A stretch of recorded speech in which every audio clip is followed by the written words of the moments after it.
Topic है optical isomerism. और ये जो टॉपिक है वो स्टूडेंट डिमांड पे मैंने लिया है। स्टूडेंट ने सजेस्ट किया कि आप ये जो ऑप्टिकल आइसोमेरिज्म का टॉपिक है वो डिटेल में एक्सप्लेन करो फॉर जेई। ठीक है, तो अब स्टार्ट करते हैं ऑप्टिकल आइसोमेरिज्म। अब देखो आइसोमेरिज्म ये जो वर्ड है उसको पहले समझते हैं। आइसो मतलब सेम, मेरोस मतलब पार्ट्स। ये तो उस वर्ड को मैंने ब्रेक करके उसका मीनिंग समझाया, लेकिन इसका पूरा मीनिंग ये है कि आपके पास अगर दो और दो से ज्यादा कंपाउंड है तो उनका मॉलिक्यूलर फॉर्मूला क्या रहेगा, सेम, और उनकी फिजिकल एंड केमिकल प्रॉपर्टीज क्या होती है, डिफरेंट। तो ऐसे वाले कंपाउंड्स को हम बोलते हैं आइसोमर्स एंड इस फिनोमेनन को बोला जाता है आइसोमेरिज्म। क्लियर? अब देखो इसको मैं और अच्छे से समझाने की कोशिश करती हूँ। हमें पता है ट्विन्स हैं, ठीक है, तो वो दिखते एक दूसरे के जैसे ही है, उनमें सिमिलैरिटी है।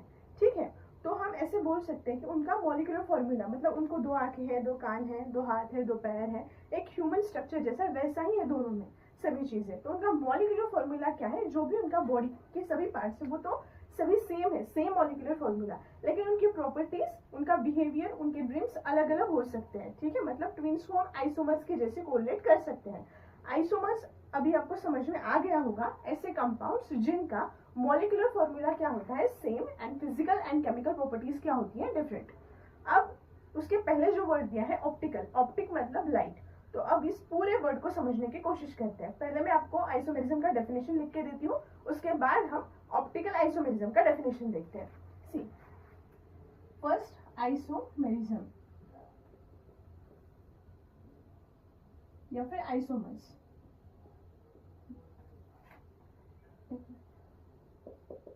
Isomers.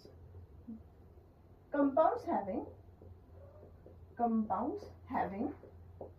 same molecular formula,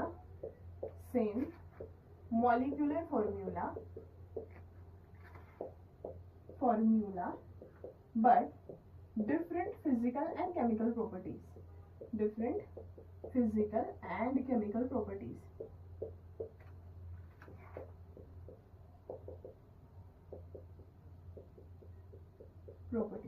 ये हुआ आपका आइसोमर का डेफिनेशन, और इस फेनोमेनन को हम क्या बोलते हैं, आइसोमेरिज्म। ठीक है, अब आगे देखेंगे हम ऑप्टिकल आइसोमेरिज्म की definition. Optical isomerism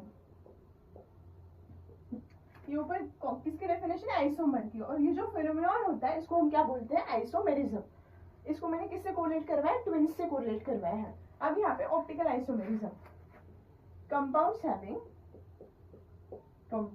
having same molecular formula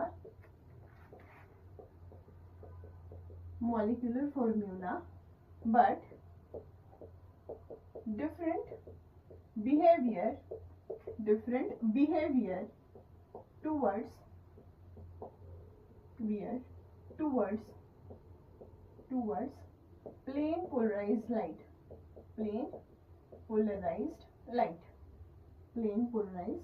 light। अब देखो आपके पास ऐसे दो या दो से ज्यादा कंपाउंड है जिनका मॉलिक्यूलर फॉर्मूला क्या है, सेम, लेकिन उनका जो बिहेवियर है टुवर्ड्स लाइट वो क्या है, डिफरेंट है। उसको हम बोलते हैं ऑप्टिकल आइसोमर्स एंड इस फेनोमेनन को बोला जाता है ऑप्टिकल आइसोमेरिज्म।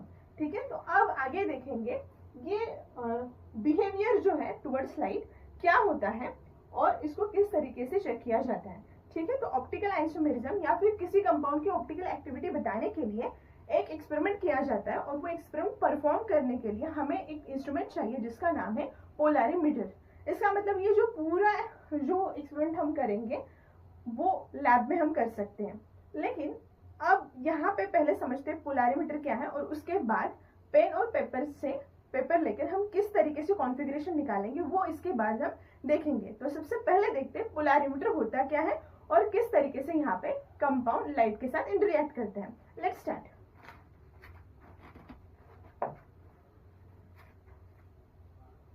अब सबसे पहले देखो लाइट है, मतलब ये क्या है, इलेक्ट्रोमैग्नेटिक रेडिएशन है।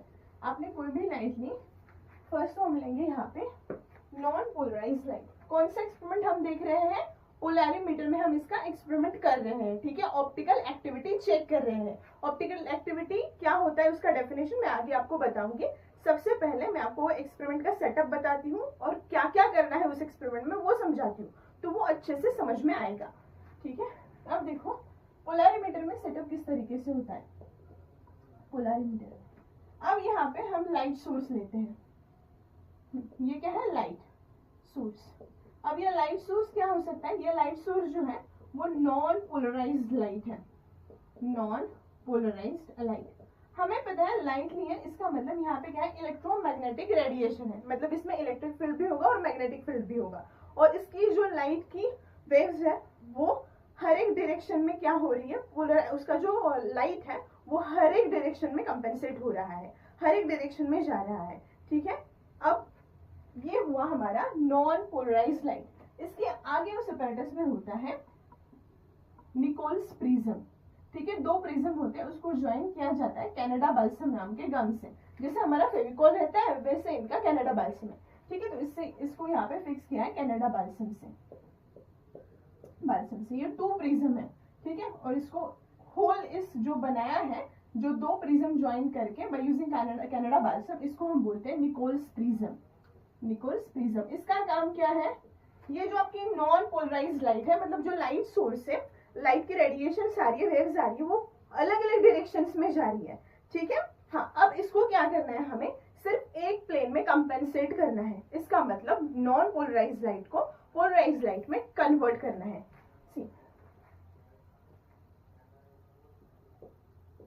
Polarized light, polarized light, polarized light.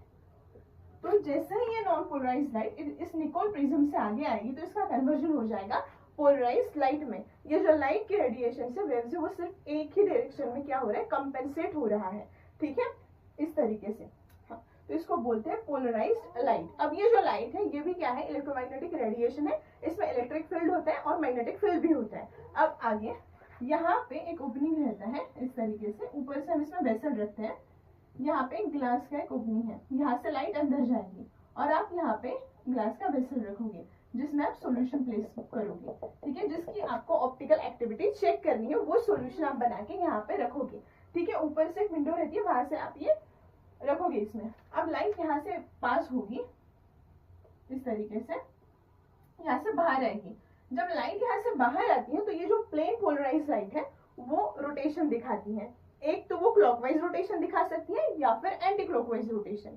ठीक है, अब यहाँ पे देखते हैं फर्स्ट, अगर आपकी लाइट क्लॉकवाइज रोटेट होती है तो इसको हम बोलते हैं डेक्स्ट्रो रोटेटरी। इसको क्या बोलेंगे, डेक्स्ट्रो रोटेटरी, डेक्स्ट्रो रोटेटरी। ठीक है, या फिर अगर ये रोटेट होती है लेफ्ट हैंड साइड पे एंटी क्लॉकवाइज तो इसको हम बोलते हैं लीवो रोटेटरी, लीवो रोटेटरी। इसका मतलब अगर ये लाइट रोटेट होती है तो ये ऑप्टिकली एक्टिव कंपाउंड उसमें प्रेजेंट होगा, वो कंपाउंड ऑप्टिकल एक्टिविटी क्या करेगा, शो करेगा। अगर लाइट कुछ भी चेंज नहीं दिखाती, इसका मतलब वहां पे ऑप्टिकली इनएक्टिव कंपाउंड प्रेजेंट है। जैसे कि यहाँ पे जैसे दिख रहा है वैसे ही यहाँ पे आपको ऑब्जर्वेशन दिखने को मिलेगा। तो ये क्या कहलाएगा, ऑप्टिकली इनएक्टिव, ऑप्टिकली इनएक्टिव। ठीक है, ये डेक्स्ट्रो रोटेटरी, ये लीवो रोटेटरी। अब आप सभी लोगों का क्वेश्चन होगा कि ये मैम ये क्या ऐसे ऊपर मतलब ये ओपन करके रखा है कि ये इंस्ट्रूमेंट इस तरीके से, ये लाइट है निकोल प्रिज्म, ये ओपन नहीं है, ये ओवन की तरह होता है, क्लोज्ड है, इनक्लोज्ड इन बॉक्स। ठीक है, ये बॉक्स के अंदर है। अब आपका नेक्स्ट क्वेश्चन होगा कि मैम ये रोटेट हो रही कैसे दिखेगा। अब ये कैसे दिखेगा, देखो यहाँ पे जैसे आप स्टार्ट करते हो एक्सपेरिमेंट, कुछ टाइम लगता है यहाँ पे एक्सपेरिमेंट के लिए। जैसे एक्सपेरिमेंट कंप्लीट होता है, आपने जो कंपाउंड यहाँ पे सोल्यूशन बनाया है उसका पूरा एक्सपेरिमेंट कंप्लीट होने के बाद यहाँ पे रोटेशन आता है। वो कैसे पता चलेगा, क्लॉकवाइज एंटी क्लॉकवाइज। अगर आपका कुछ भी रीडिंग आता है like 60 degree plus 60 degree plus sign आएगा तो वो क्लॉकवाइज रोटेशन होगा, मतलब डेक्स्ट्रो रोटेटरी। क्लॉकवाइज रोटेशन अगर होगा तो उसको हम कहते हैं डेक्स्ट्रो रोटेटरी। और अगर यहाँ पे कुछ भी रीडिंग आए लाइक माइनस में 40 डिग्री, यहाँ पे मैंने अज्यूम किया है कि 60 डिग्री 40 डिग्री कुछ तो आएगा दोनों में से, तो ये अगर इस तरीके से आता है तो उसको हम बोलते हैं लीवो रोटेटरी। ये क्या है, एंटी क्लॉकवाइज, एंटी क्लॉकवाइज। तो किसी भी कंपाउंड की ऑप्टिकल एक्टिविटी आपको चेक करनी है तो आपके पास होना चाहिए पोलराइमीटर, लेकिन ये कहाँ मिलेगा, आपको लैब में मिलता है। ठीक है, अब इसके बाद नेक्स्ट में मतलब जितनी भी इंपॉर्टेंट टर्म्स है वो एक्सप्लेन करने के बाद हम पेन पेपर से भी निकाल सकते हैं by using Cahn Ingold and Prelog rule. ठीक है, पेपर जो मॉलिक्यूल है उसको पेपर पे ड्रॉ करके बाय यूजिंग सम रूल्स वो भी हम निकाल सकते हैं। लेकिन ये जो मेथड है ये 100% एक्सपेरिमेंटल मेथड है, इसको एक्सपेरिमेंट से ही करना पड़ता है लैब में। ठीक है, यहाँ तक अच्छे से समझ में आ गया होगा। यहाँ पे लिया था हमने नॉन पोलराइज लाइट, उसको हमने कन्वर्ट किया पोलराइज लाइट में बाय यूजिंग निकोल्स प्रिज्म। अगर यहाँ पे जो सोल्यूशन बनाया है वो अगर ऑप्टिकली एक्टिव है तो ये रोटेशन दिखाएगा, मतलब आपके कंपाउंड ने उस पोलराइज लाइट को क्या किया, रोटेट करवाया। अब आपका नेक्स्ट क्वेश्चन होगा मैम इसने रोटेट करवाया, लेकिन ये रोटेट क्यों करवा रहा है, ऐसा क्या है उसमें, उस कंपाउंड में ऐसा क्या है जिसकी वजह से ये रोटेट हो रहा है। ठीक है, तो हमारा नेक्स्ट पॉइंट देखते हैं, कंडीशंस फॉर ऑप्टिकल एक्टिविटी। आपके कंपाउंड में ऐसा क्या है जो कि ये रोटेट करवा रहा है पोलराइज्ड लाइट को। चलो देखते हैं नेक्स्ट पॉइंट हमारा, conditions for optical activity.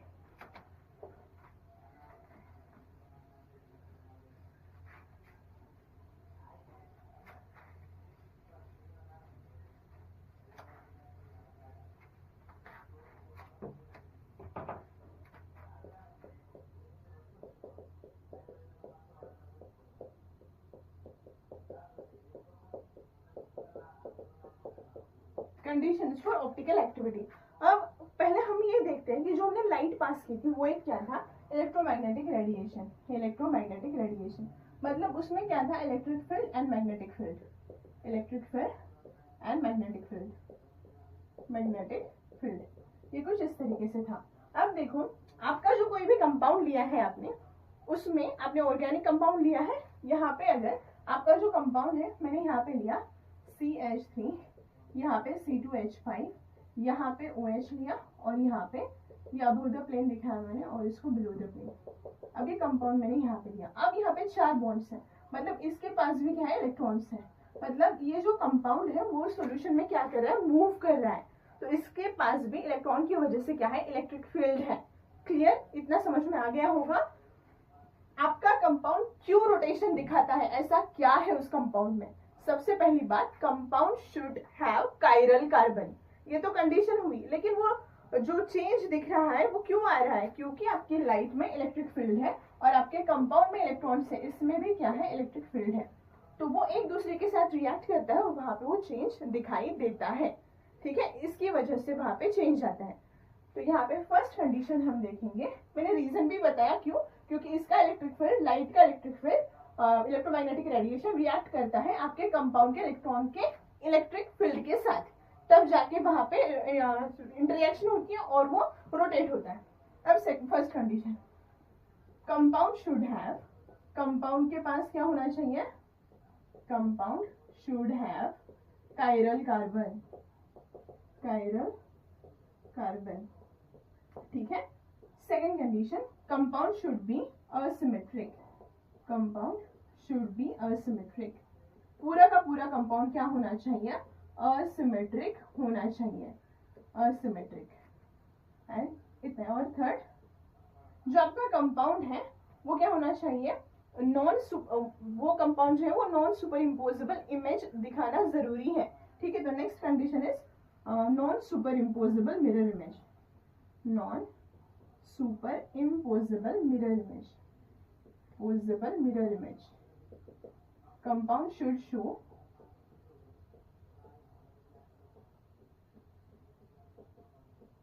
non superimposability। ठीक है, ये इसके 3 कंडीशंस हैं। अब आपका सबसे पहला क्वेश्चन है कि मैम ये कायरल वर्ड तो न्यू लग रहा है, कायरल क्या है, आपने तो समझा दिया कि कायरल कार्बन होना चाहिए, कायरल मतलब कैसा कार्बन। ठीक है, तो अभी यहाँ पे कुछ एग्जांपल्स देखते हैं कायरल कार्बन की। मैंने इसके ऊपर एक वीडियो भी बनाया है शॉर्ट में, उसका भी लिंक मैं डिस्क्रिप्शन में ऐड कर दूंगी। ठीक है, वहां पे मैंने बताया कि कायरल कार्बन होता क्या है, यहाँ पे भी एक्सप्लेन कर रही हूँ मैं। ठीक है, अब यहाँ पे देखते हैं हम chiral carbon, chiral carbon, chiral carbon.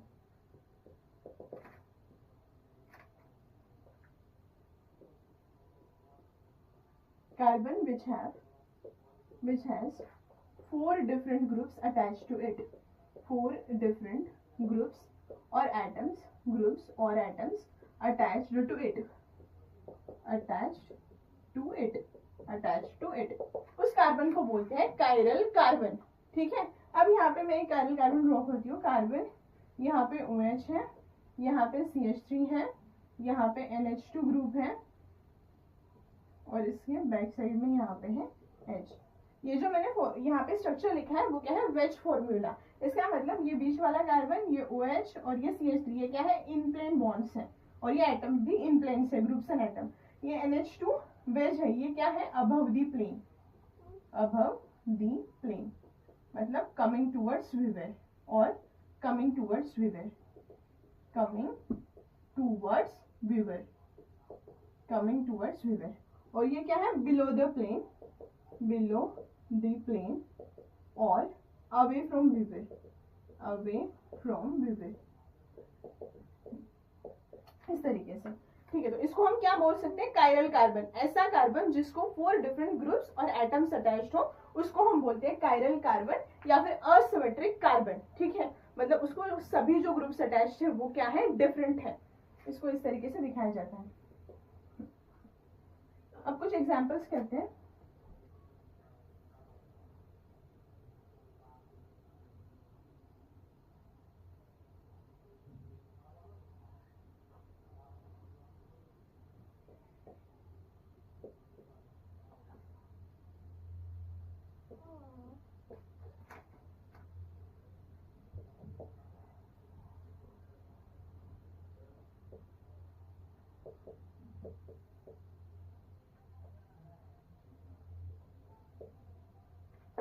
अब ये कंपाउंड यहाँ पे दिया है, इसमें कितने कायरल कार्बन है ये हमें बताना है।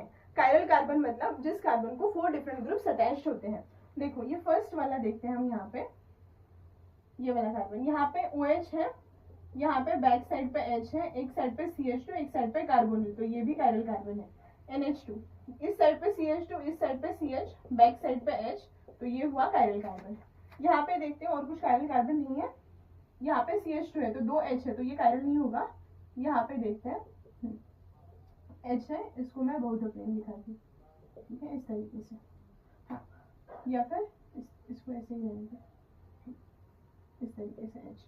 हाँ, अब देखो यहाँ पे एक साइड पे CH2 है, यहाँ पे भी CH2, तो बहुत सारे बच्चे कंफ्यूज हो सकते हैं कि देखो यहाँ पे CH2 सेम है, उसके आगे देखो यहाँ पे बेंजीन रिंग है, यहाँ पे Cl है। ठीक है, उसके आगे भी देखना है, बस पास वाले कार्बन देख लिया, बस हो गया, जल्दी में कर लिया और गलत हो जाएगा और उसके बाद आपको क्या हो जाएगा, रिग्रेट होगा कि मुझे कंसेप्ट पता था फिर भी मैंने गलती कर दी। ठीक है, तो पूरा अच्छे से देखना है, कहीं पेपर भागेगा नहीं ना कुछ भागेगा, हाँ भागेगा तो टाइम भागेगा, तो उसके अकॉर्डिंग आपको फास्ट सॉल्यूशन निकालना पड़ेगा। ठीक है, चलो यहाँ पे अब यहाँ पे देखो CH2 आगे Cl है, तो ये भी कायरल कार्बन है, यहाँ पे CH3 है, यहाँ पे H है, तो ये भी कायरल कार्बन है। तो total number of chiral carbon atoms 1 2 3 and 4, यहाँ पे 4 कायरल कार्बन इस कंपाउंड में प्रेजेंट है। ठीक है, तो इस तरीके से यहाँ पे मैंने आपको समझाया, फर्स्ट जो डेफिनेशन समझाई आइसोमेरिज्म की, compounds having same molecular formula but different physical and chemical properties, ये आपका आइसोमेरिज्म का डेफिनेशन है। अब ऑप्टिकल आइसोमेरिज्म का डेफिनेशन मैंने बताया, compounds having same molecular formula but different behaviour towards light. ठीक है, लाइट की तरफ उसका बिहेवियर अलग है। उसके बाद मैंने आपको समझाया कि किसी भी कंपाउंड की ऑप्टिकल एक्टिविटी आपको निकालनी है तो उसके लिए आपको एक एक्सपेरिमेंट परफॉर्म करना पड़ता है, उसके लिए आपको एक apparatus चाहिए जिसका नाम है पोलारीमीटर। उसमें क्या होता है, एक नॉन पोलराइज्ड लाइट का सोर्स होता है, लाइट है मतलब इलेक्ट्रोमैग्नेटिक रेडिएशन है, उसको आप पास करोगे निकोल्स प्रिज्म से, आगे जाके वो लाइट कन्वर्ट होगा पोलराइज्ड लाइट में। अब ये पोलराइज्ड लाइट पास होगी उस सॉल्यूशन से जिसकी आप ऑप्टिकल एक्टिविटी चेक करना चाहते हो। अगर लाइट रोटेट होता है क्लॉकवाइज तो उसको हम बोलते हैं डेक्स्ट्रो रोटेटरी, अगर एंटी क्लॉकवाइज रोटेट होता है तो उसको बोलते हैं लीवो रोटेटरी। ये कैसे पता चलेगा, सिंपल है, उस मशीन पे रीडिंग आएगा, प्लस पॉजिटिव रीडिंग आता है तो क्लॉकवाइज मतलब डेक्स्ट्रो रोटेटरी, नेगेटिव रीडिंग आया इसका मतलब एंटी क्लॉकवाइज और उसका लीवो रोटेटरी रोटेशन होगा। ठीक है, अगर आपको कोई पूछता है कि डेक्स्ट्रो रोटेटरी कंपाउंड क्या है, ऐसा कंपाउंड जो प्लेन पोलराइज्ड लाइट को रोटेट करवाता है क्लॉकवाइज डायरेक्शन में, उसको बोलते हैं डेक्स्ट्रो रोटेटरी कंपाउंड। और दूसरा क्वेश्चन आपको पूछा जाएगा लीवो रोटेटरी कंपाउंड, ऐसा कंपाउंड जो प्लेन पोलराइज्ड लाइट को रोटेट करवाता है एंटी क्लॉकवाइज डायरेक्शन में। अगर कुछ भी रोटेशन नहीं आता तो उसको हम बोलते हैं ऑप्टिकली इनएक्टिव कंपाउंड, जो इसके पहले मैंने लिखा था। अब उसके बाद हमने देखा कंडीशंस फॉर ऑप्टिकल एक्टिविटी, उसमें देखा फर्स्ट कि यहाँ पे चेंज क्यों आता है, क्योंकि इलेक्ट्रोमैग्नेटिक रेडिएशन में इलेक्ट्रिक फील्ड है और आपका कार्बन जो है उसकी सराउंडिंग में इलेक्ट्रॉन्स है और वो मूविंग है, तो इसका लाइट का इलेक्ट्रिक फील्ड एंड आपके मॉलिक्यूल के इलेक्ट्रॉन्स का इलेक्ट्रिक फील्ड एक दूसरे के साथ रिएक्ट करता है और उसकी वजह से वहां पर रोटेशन आता है। लेकिन फर्स्ट कंडीशन है compound should have chiral carbon. तो कायरल कार्बन क्या होता है, मैंने यहाँ पे समझाया, carbon which has 4 different groups और एटम्स अटैच्ड टू इट। यहाँ पे मैंने सिंपल मॉलिक्यूल से समझाया, उसके बाद मैंने यहाँ पे क्या लिया, कॉम्प्लेक्स मॉलिक्यूल लिया। इससे भी ज्यादा कॉम्प्लेक्स मॉलिक्यूल हम देखेंगे नेक्स्ट सेशन में, ठीक है। अगर आपको ये वीडियो अच्छा लगा हो तो आप इस वीडियो को लाइक करो, शेयर करो एंड सब्सक्राइब करो और